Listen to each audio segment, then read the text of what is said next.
If you're anything like me, you became a TikTok fangirl in 2020, but what has changed in the last few years? I'm going to dive into all things TikTok in 2024 in this episode. Let's get into it.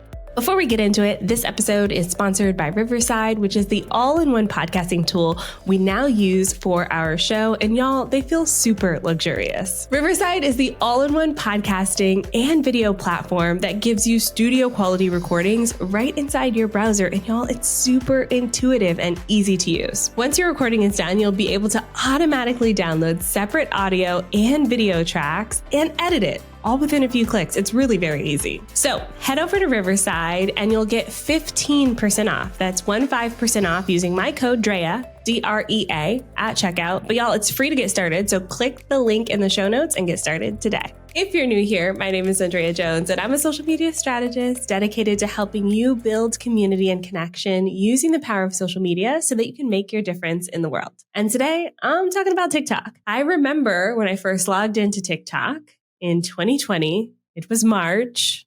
Something happened at that point that shut down the world. And I logged into the app because I'd been ignoring it previously and was immediately upset by the fact that video with sound was playing just automatically.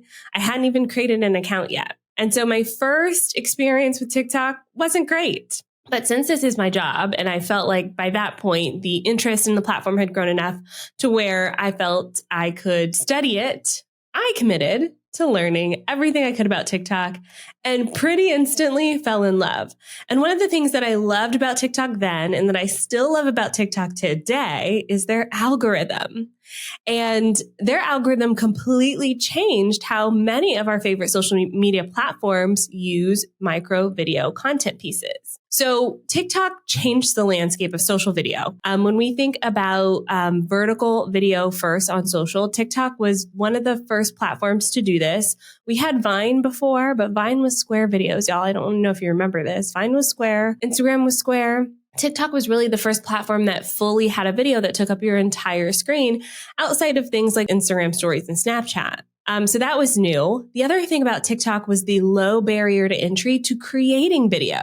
So on other platforms, you didn't really film and edit your video right there within the app. You had to go film and edit elsewhere, then upload it to the app, or just hope your one take was good enough for social media. Well, TikTok's in-app editor dramatically changed how almost every social media platform approached creating content on their app. I mean, yes, we had some filters on Instagram and some stickers on Snapchat, but we really didn't have the ability to add sound effects and sounds. We didn't have the ability to clip off sections of the video, front, back, middle, everything in between. We didn't really have the extensive filters that they have inside of TikTok. And so they truly changed the landscape. When you log into other platforms like Instagram Reels, for instance, their in-app editor echoes what TikTok's editor does. And even then, Instagram Reels, to me, still has a lot of work to do. It's still very glitchy. I have not experienced those same glitches on TikTok. But the beauty about TikTok is, yes, they have this vertical video. Yes, they have this in-app editor, but it's that algorithm, man. Their algorithm is focused on discovery. And before this, we didn't have a lot of social media platforms focused on discovery. A lot of the platforms, your Facebooks, your Instagrams, they were focused on your connections. So people you were currently connected with, you saw their posts in your main feed. Yes, you could explore other feeds, use the search box, use hashtags to find other accounts. But for the most part, it was based on your followers and their behavior. Even platforms like Twitter, unless someone from your followers retweeted a post or unless a brand paid for an ad, you weren't really discovering new topics unless you were very intentionally heading over to the trending topics tab. Well, TikTok is that trending topics tab, but for the world, for everybody. And not only that, it's customized to your experience, which is new. Even the trending topics tag in Twitter, may she rest in peace, was based on your either immediate location or global. It wasn't really based on you, the end user's experience. So TikTok changed the game by having a feed that would learn your behavior. So how long you lingered on a video, whether you liked or commented, whether you completed a video, would take some notes and then try to match you with more videos based on your preferences, the person watching the video. That means every single person is having a completely different experience on TikTok. It's like magic, right? This is why I initially fell in love with TikTok. Now, fast forward to today, 2024, and their algorithm is still quite good.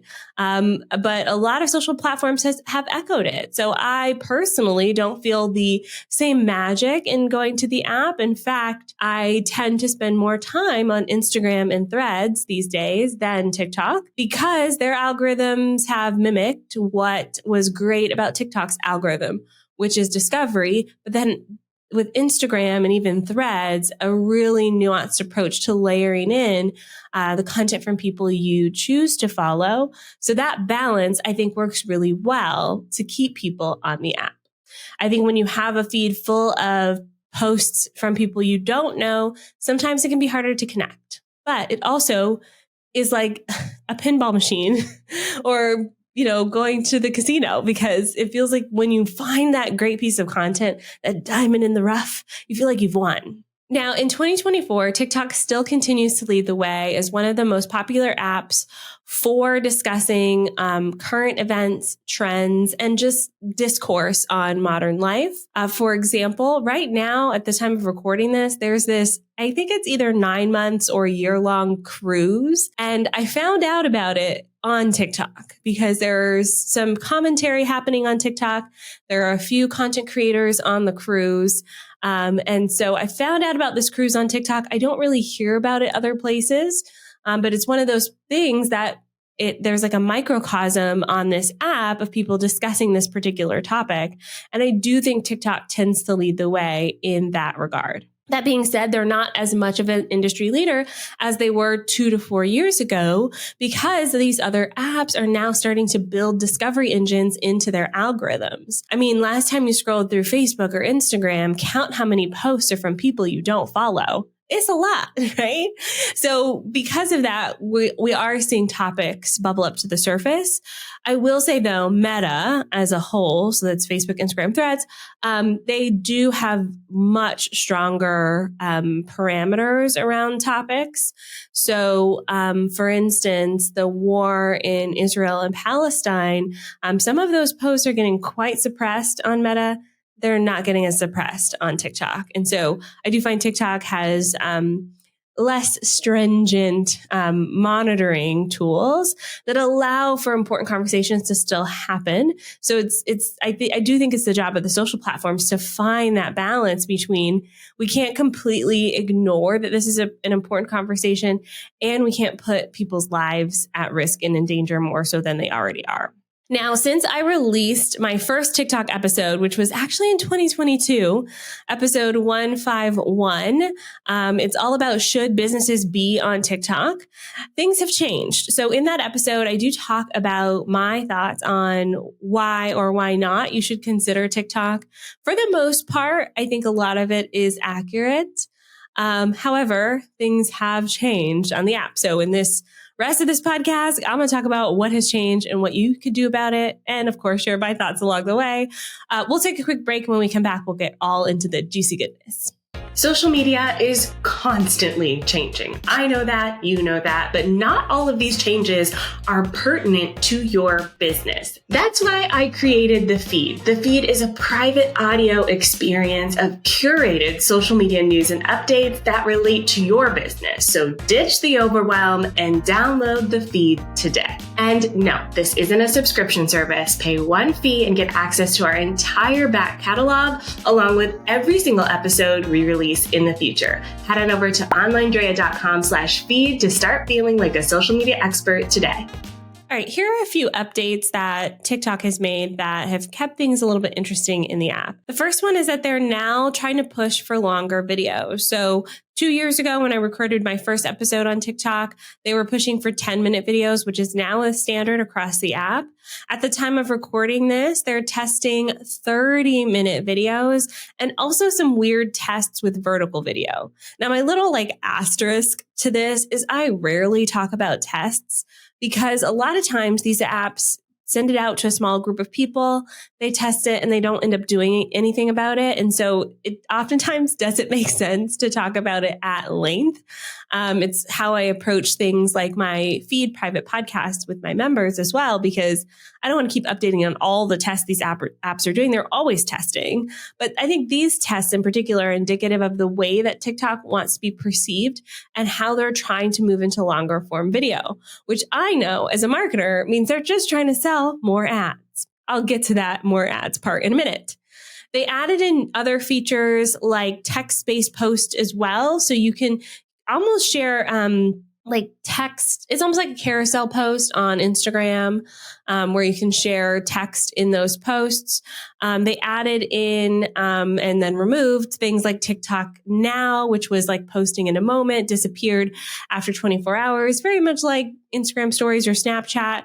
But they ended up removing the feature because people didn't use it.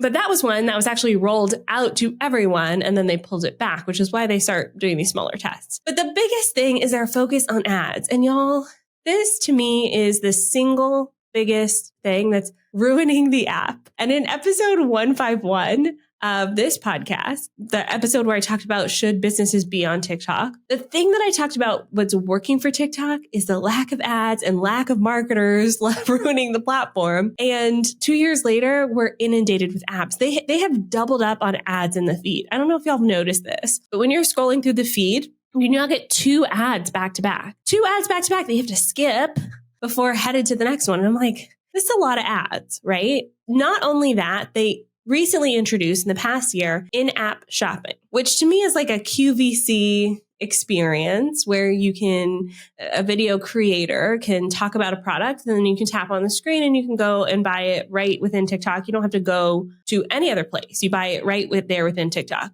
which in theory sounds cool, right? A lot of brands are actually seeing really good success on TikTok, especially physical product brands. I was working with one at the time 2 years ago, and it was wild to see how many people would talk about the product on TikTok. And it was weird from a marketing perspective because it was really hard to track that the success was coming from TikTok because they were not using any of tracking links. They weren't affiliated with us in any way, but they would take the product and just use it and say, this was awesome. I liked it. And then people would go and buy it. And you see this happening time and again with those TikTok leggings and things like the Stanley Cup, where they actually sold out because of the TikTok phenomenon of people just using it, loving it, enjoying it, and their communities going out and buying it. Okay, so TikTok decided to capitalize on this with their in-app shopping. I don't think it's a great idea, but here we are.